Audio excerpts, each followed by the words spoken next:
Good afternoon guys. So guys, सबको मेरी तरफ से हैप्पी लोहरी 2024। सब तरक्की करें लाइफ में, मजे करो, ऐश करो। सो गाइस, आज हम बात करेंगे इंजन ब्रेक इन के बारे में, जिसे हम हिंदी में इंजन रमा करना भी कहते हैं। हर कंपनी का एक ब्रेक इन पीरियड होता है, 500, 750, 1000। ये इसलिए भी ज़रूरी है, जो हमारे जो नए इंजन्स होते हैं या रीबिल्ट इंजन्स होते हैं, उनके जो सरफेसेस होते हैं, मूविंग पार्ट के सरफेसेस या स्लाइडिंग पार्ट के सरफेसेस, वो बहुत ही इरेगुलर होते हैं। तो उसमें बहुत छोटे छोटे छोटे दाने जैसे शेप्स होते हैं। तो क्या करते हैं कि वो जब एक दूसरे से रगड़ खाते हैं या मूविंग पार्ट ऑपरेट होता है, तो वो बहुत ज़्यादा हीट जनरेट करता है। और हीट जनरेट से क्या होता है, अलग अलग जगह हीट स्पॉट बन जाएंगे। हीट इंजन, एक टर्म यूज़ होती है इंजन हीट शॉक, वो होने के चांसेस ज़्यादा बढ़ जाते हैं। तो उससे क्या होता है कि जब इंजन में हीट शॉक लगता है, तो जो मूविंग पार्ट बहुत ज़्यादा फ्रिक्शन क्रिएट करेगा, वहाँ पे फ्रिक्शन वेल्डिंग हो जाएगी। जो फ्रिक्शन वेल्डिंग होती है, उससे इंजन सीज हो जाता है, और इंजन ख़राब हो गया तो आपको पता ही है कितने पैसे लगते हैं इंजन बनवाने में। नए इंजन्स और जो रीबिल्ट इंजन्स होते हैं, इनमें फ्रिक्शन की कंडीशंस ज़्यादा होती है। और हमारे जो इंजन वेल्व्स होते हैं, इनके अंदर एक सीट लगती है, इंजन वेल्व सीट जिसे कहते हैं। पिस्टन रिंग सील्स होती है, मूव करते हैं, इनके बीच में बहुत क्लियरेंस होता है। अच्छे से क्लियरेंस क्लोज नहीं हुए, आगे जाके इंजन ऑयल बहुत पिएगी गाड़ी, इंजन ऑप्टिमम परफॉर्मेंस नहीं देगी।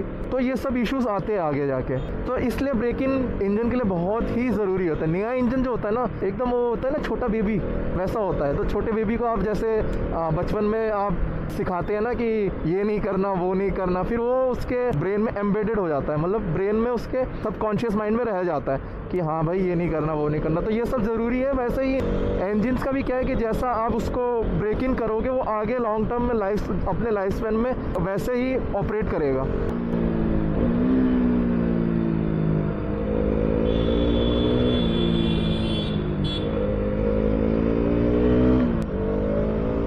आपने कई बार देखा होगा कि शोरूम का सेल्समैन होता है, वो आपसे बोलता है भैया नई बाइक है, 50 से ऊपर मत चलाना, 40 से ऊपर मत चलाना। जो ये टेक्निक बता रहा है ना, वो बहुत ही गलत टेक्निक बताता है आपको। आपको दो चीज़ें अवॉइड करनी है।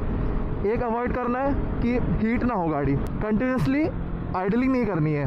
कंटिन्यूस आइडलिंग मतलब है जैसे आप ट्रैफिक में खड़े हो, आपने बाइक एकदम नए इंजन को स्टार्ट करके खड़ा करके रख दिया और वो हीट हो रही है, या आप एक पर्टिकुलर जैसे आप 20 की स्पीड में 40 की स्पीड में लगातार जून जुलाई घर में धीरे धीरे धीरे एक ही गियर पे चला है, तो क्या होता है कि इंजन बहुत ज़्यादा ओवर वर्क करेगा तो ओवर हीट होगी। तो वो सब आपको अवॉइड करना है अपनी बाइक में। और कोशिश ये करिए, जब भी आप बाइक ब्रेक इन करें, जैसे हम रमा भी कह रहे हैं, आप खाली रोड, जैसे ये NH8 है, एक पर्टिकुलर स्पीड में सब लोग चला रहे हैं और काफ़ी गैप है, ऐसी खाली रोड्स पे चलाएं। ब्रेक इन के टाइम पे कोशिश करें कि ट्रैफिक और बम्पर टू बम्पर ट्रैफिक को अवॉइड ही करें ब्रेक इन पीरियड में। कंपनी रिकमेंडेड जो बेसिक ब्रेक इन टेक्निक है, कंपनी कहती है कि आप सारे गियर, पहले, दूसरे, तीसरे, चौथे, पाँचवें, छठे, जो भी गियर है, सारे गियर पे ग्रेजुअली एक्सेलरेट करें और ये गियर रेस छोड़ के डी एक्सेलरेट होने दें। ये नहीं कि मेरी तरह हैंडल छोड़ दिया, हैंडल नहीं छोड़ना आपने डी एक्सेलरेट होने देना है इंजन को। इंजन जो अपना खुद का ब्रेक लगाएगा वो आपको होने देना है। जब आप ब्रेक इन कर ले तो कंपनी रिकमेंडेड टाइम में ज़रूर फर्स्ट ऑयल चेंज ज़रूर कराएं। बाकी कंपनी रिकमेंडेड टेक्निक के अलावा भी एक प्रोसेस है जिसे हम मोटोमैन ब्रेक इन टेक्निक कहते हैं। जो रेस टीम्स होती है, जो रेस इंजन्स बिल्ड करती है कार बाइक्स की, वो ज़्यादातर यूज़ करता है। इस ब्रेक इन टेक्निक के बारे में मैं आपको डिस्क्रिप्शन में लिंक डालूंगा, आप उससे चेक कर सकते हो उस टेक्निक को, उसकी वेबसाइट में जाके। मोटोमैन टेक्निक में ये थोड़ा फास्ट प्रोसेस है, और इसमें क्या है कि आपको ना इंजन ऑयल बहुत फ्रीक्वेंटली चेंज करना पड़ेगा। एवरी 200 to 150 किलोमीटर्स आपको मिनरल ऑयल यूज़ करना है फर्स्ट ऑयल चेंज में, जिससे ब्रेक इन थोड़ा अच्छे से हो। इसमें भी आपको ग्रेजुअली थ्रॉटल देना है और डी एक्सेलरेट होने देना है गाड़ी को। बट जो कंपनी रिकमेंडेड टेक्निक है, उसमें है कि आपको रेव लिमिटर हिट नहीं करना और रेड लाइन के आसपास भी नहीं भटकना है। जब आप मोटोमैन टेक्निक यूज़ करेंगे तो आप रेड लाइन कर सकते हैं विदाउट हिटिंग रेव लिमिटर। आपको सारे RPM यूज़ करने हैं, और ये जो प्रोसेस है सिर्फ सेकंड, थर्ड और फोर्थ गियर में ही करना है आपने।